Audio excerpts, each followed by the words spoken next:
Hey everybody, David Solomon back here again. Great to see you on a Monday afternoon. It is noon Eastern, and today the rant will start all about customer service. And today I'm going to tell you folks how upset I am with the way people act and how retailers are missing the boat. But before I get started, again, just a quick reminder to everybody that these rants are really our opinion. My colleague and friend Stuart Brisgell is not here today. He's out until hopefully God willing on Wednesday. But I'll tell you, this is all about our opinions, and your feedback has been phenomenal. And ever since I posted this, I can't believe the response that I'm getting without even hearing what our rant is. But again, all this is our opinions, and we welcome your comments on our chat or pretty much on Facebook, wherever you love to watch us. So really, let's get started here. And why am I bringing this up? Well, folks, I got to tell you, I'm in shock. You know, we've gone through a year. Last week was a year's anniversary to the beginning of the pandemic, where things simply shut down. And depending on where you are, whether you're in Canada, the United States, or anywhere else in the world, you saw a different level of shutdown. And the one sector that got really nailed was retail, and retail got hammered. Okay, we didn't go shopping unless you bought toilet paper and you bought it out at Costco, Walmart, or wherever you buy your favorite toilet paper. But when you think about everything else that happened, all the other stuff, retail got really badly hurt because of shutdowns. They weren't considered essential. Or if they were, they didn't sell as much because people weren't going into stores. And all of a sudden, the world of retail had changed. People were more into e-commerce, whatever. But those are little things. But you want to know what the impact was? Do you want to know what the actual impact has been forecasted in terms of a loss? How about this? Okay. How about the fact that we're looking at almost 10% down in retail sales year over year, 2020 to 2019, nearly globally, $2.1 trillion will be lost in retail. If you're in North America, in the United States, you're looking at a $320 billion decline. In Canada, we're looking at somewhere around $25 billion. It's billion with a B.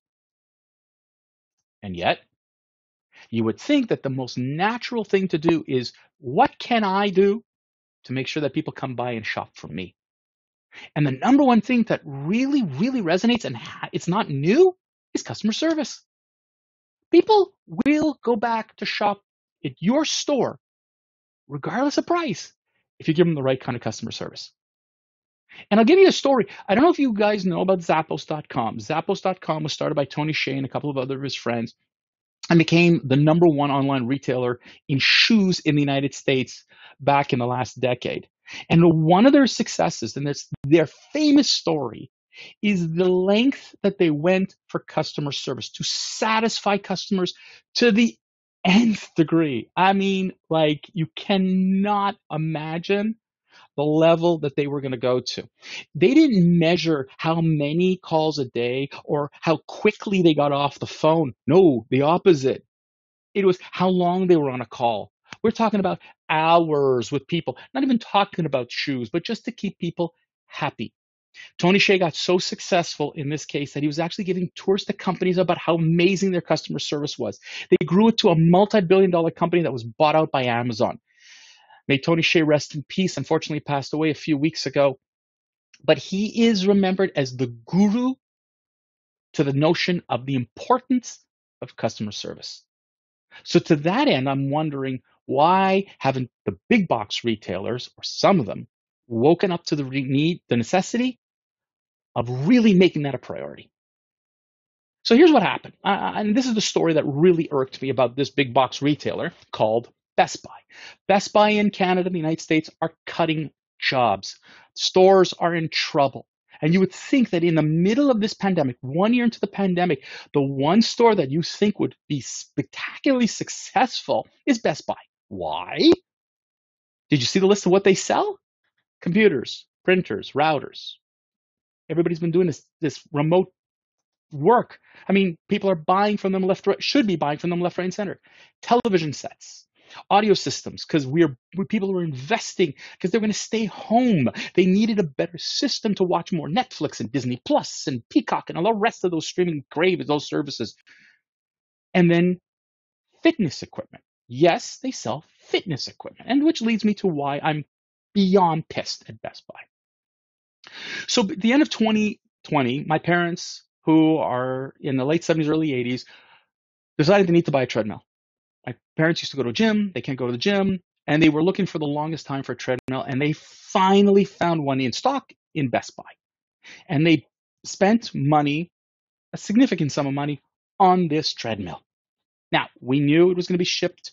And it came in a box. And my mother called me and said, "Hey, David, you know how to assemble these things?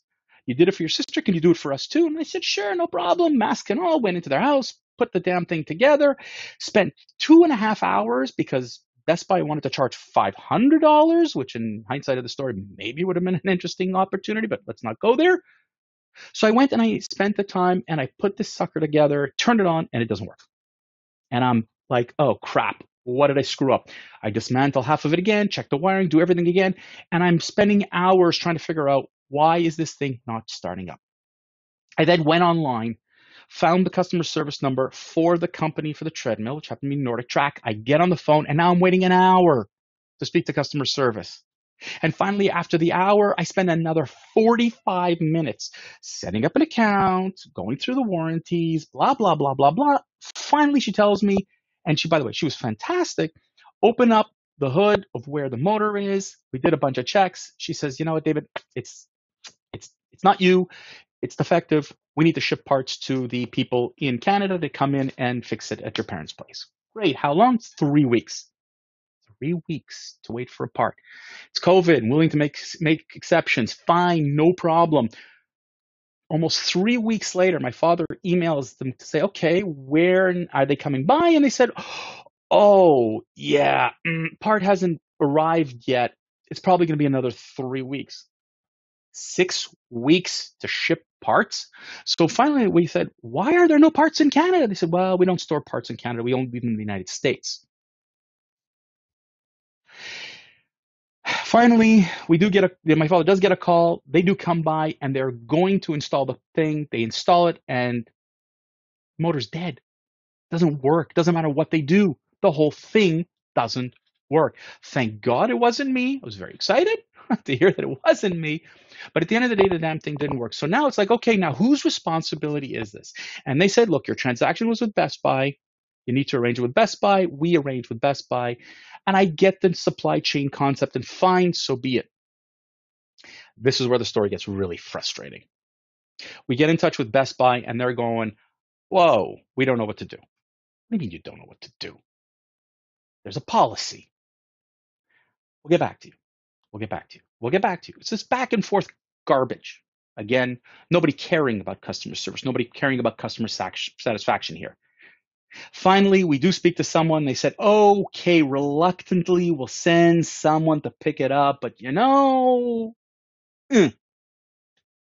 Two guys show up at the door. "Oh no, we're not taking it back. You didn't dismantle it and put it back in the box." The box? Have you seen this damn thing? Once you open the box, the thing collapses, falls apart. There's no way to disassemble this damn unit and put it back in its original packaging.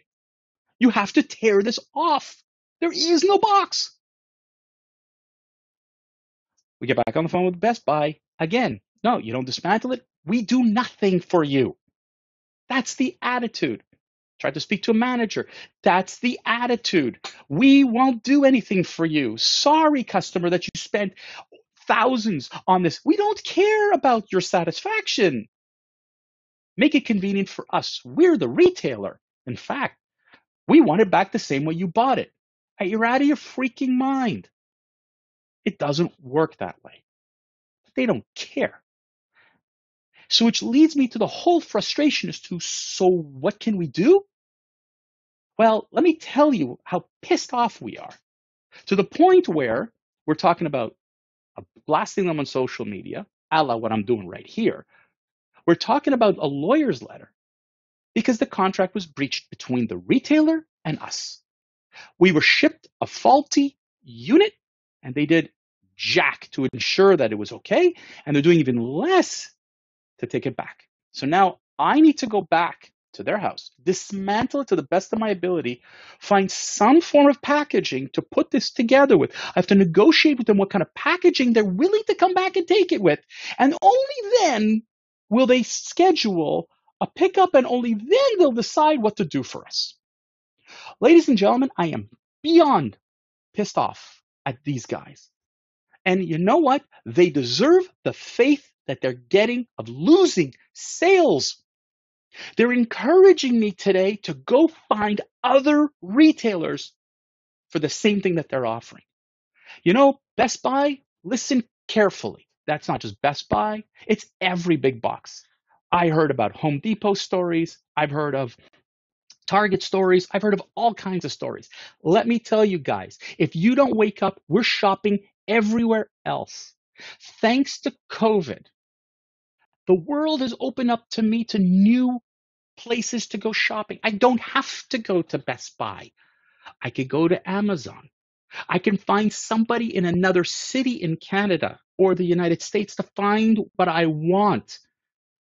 And I could care less if it costs me a little bit extra, but I know I will get the satisfaction that I need. And if there's a problem, they'll take it back without a question. You screwed up, Best Buy. You've done nothing, Best Buy. You continue to do nothing, and you deserve to close stores, and you deserve to lose sales. It's absolutely abhorrent that you guys got to this point when you should be flying high. But no. And the message is to all the retailers out there. I love the idea of walking into a coffee shop and people, hey, they knew your name. Yeah, but that doesn't really happen. That's the customer satisfaction, that relationship. But I'll tell you a story. I walked into a coffee shop once. I bought 4 coffees, those elaborate cafes, lattes, espressos, whatever. And when I turned away from the counter, I stumbled and dropped everything on the floor. I asked the owner, give me a mop. I'll mop up the floor. My mistake. He absolutely refused. He wouldn't let me touch the mop. He was going to do this. This is pre-COVID, by the way. And then after I take out my wallet and I'm ready to buy another 4 coffees, and he says, don't. I'll take care of it. What do you mean you'll take care of it? it's me, it's my fault. No, it was an accident. I'll take care of it. I wasn't looking for a freebie, but if you don't think that Café Olympico in Montreal will not get my business, you're completely wrong. They will never lose me as a customer because that's how they treated me. 4 free coffees was not the issue. It was the mindset. And that's the problem.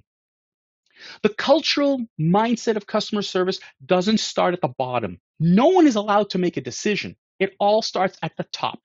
And the VP sales and the VP marketing should be woken up. The CEO has to start with the culture. Tony Hsieh at Zappos started with his culture. He inculcated that culture into Zappos. He made sure everyone bought into it. And if you didn't, he paid you to leave. Believe it or not, he paid people to leave the company before they started if they weren't willing to go to such lengths for customer service. Best Buy, you don't care. You just want the transaction because you've basically commoditized what you're offering. You haven't created the shopping experience. You're not creating the loyalty, and you can care less about the customer experience. Take a page out of that coffee shop owner. Take a page out of Zappos, and you'll be a superhero. You'll be the greatest retailer, but you're not. You're not interested.